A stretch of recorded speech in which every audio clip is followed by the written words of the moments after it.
Hello and welcome to Risk It for the Biscuits coverage of WW2 Call of Duty Vanguard. And stay tuned after the show for the latest fad sweeping the nation, pogo sticks. Oh, sorry about that, guys. I don't know what happened to me there. It must be all the Vanguard I've been playing over the weekend. So as you likely figured out, these will be my impressions on Call of Duty Vanguard, where I'll be showing fresh gameplay and giving you my thoughts on the latest Call of Duty. So let's get into it. We're on a mission from God.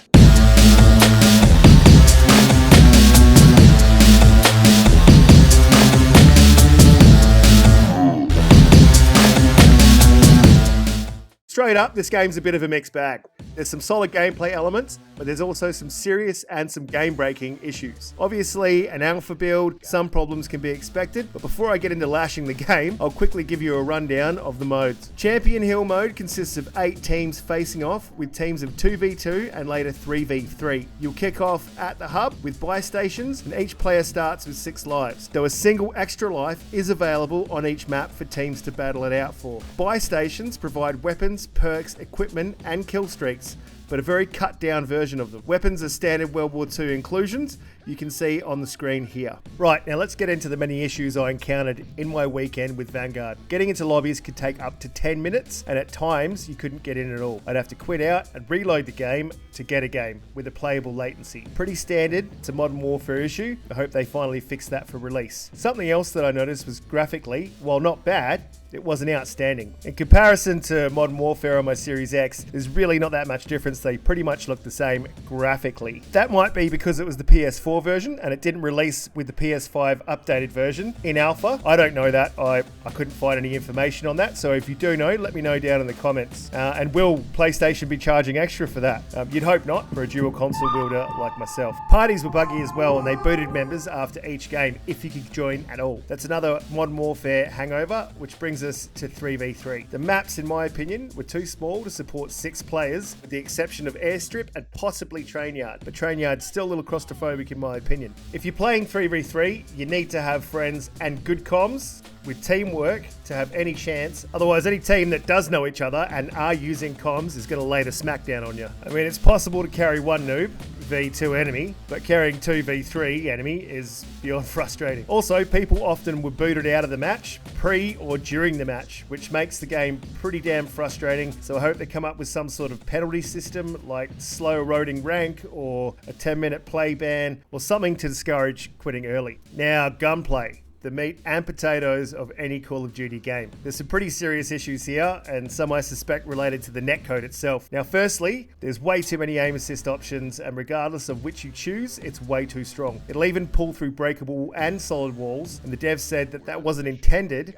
and are working on a fix. The recoil on the base model weapons, with the exception of the STG-44, are literally out of control, which is most definitely going to steepen the learning curve for those casual players. The TTK is wildly inconsistent, so much so that on a few occasions I unloaded a full clip hitting about 40% of my shots and didn't get the kill. In fairness, that's through breakable cover, but when I land any more than 6 shots, I want that kill. Other times, I fired first, hit my shots, died, and then a couple of seconds later, got the kill when the hits registered. And with my latency at no more than 70 milliseconds, sitting at mostly 60, that's not something I'd expect to see in a AAA FPS. I wasn't able to capture all of these bugs, but here's a few examples to show you what I'm talking about.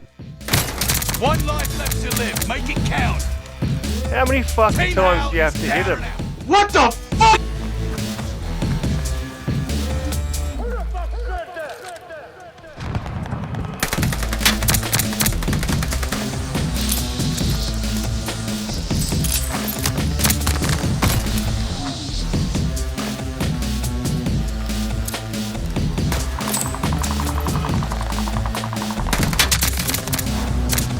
What?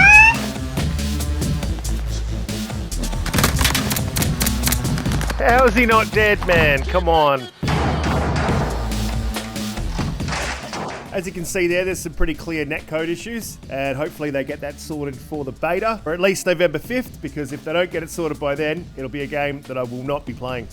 When taking damage, it's almost impossible to see anything at all. So returning fire and getting the kill is luck for the most part. The indicator's so obscured, it's pretty hard to know where the damage is coming from sometimes, so usually just gotta run like hell and hope for the best. Suppression is also buggy and it's almost non-existent. So when you're taking damage, if you're already on a target with a sniper and you pull the trigger, you'll likely get the shot, which is straight up bullshit in my opinion. If you've been hit and you're aiming with a sniper, it should knock your aim off. Suppressive fire should be an important part of any FPS, especially a World War II shooter. So Call of Duty needs to get on that and sort it out. Grenades are again wildly inconsistent for exactly the same reasons. They take too long to go off and they take too long to cook for such close quarters combat.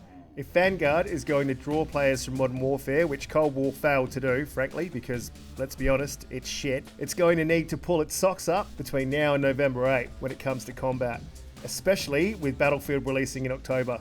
Maps-wise, I have to be honest here, I do not like COD standard 3-lane bullshit maps they constantly spew out. I'm sick of them. I want to see diversity, verticality, open areas, choke points, and some actual map design. Not just the same old map in a different dress every single release. Now, Modern Warfare did attempt this and succeeded in some of the outlier maps, in my opinion, but unfortunately, the loudest mouths in the COD community bitch, moaned, and complained until Infinity Ward went back to the 3-lane combat. So if you're one of those players who can't handle change, you'll have nothing to worry about here, but if you're like me and you have a larger brain that can handle more than 3 lanes, you'll want more. Now, another controversial inclusion from Modern Warfare is doors. A new addition is breakable walls. Now, if you can't handle doors, there's a real issue, and maybe you should. Doors have been around since you were born, and if you can't handle a door in a shooter, go play the campaign. I don't know what to tell you. Breakable walls, however, are broken. I don't know how many times I died trying to run through a breakable wall, as you're supposed to be able to do, and got stuck on like a toe-sized bit of leftover wall. Either fix them up or take them out, because at the moment, they're not working. There were a few matches where everything worked as it should, or seemed to work as it should, and I'm still a bit concerned about this netcode. But when it all came together, it was fun, and there was some seriously good COD moments. And when it did work, all the things that you love about Modern Warfare are here in Vanguard.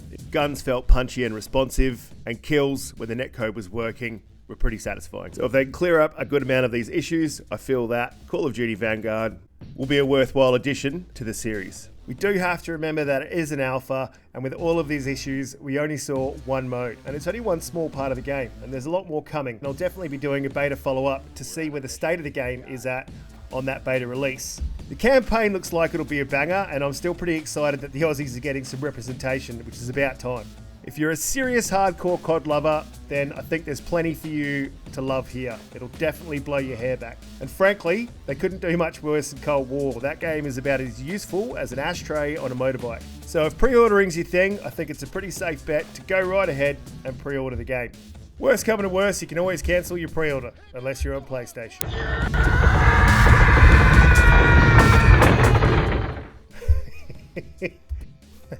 Anyway, if you've made it this far, thanks for listening. Please like, subscribe, and if you want to leave a comment, let me know what you thought of the video or what you thought of the alpha over the weekend. Do that down below. And for everything games, keep it locked to Brisket for the Biscuit.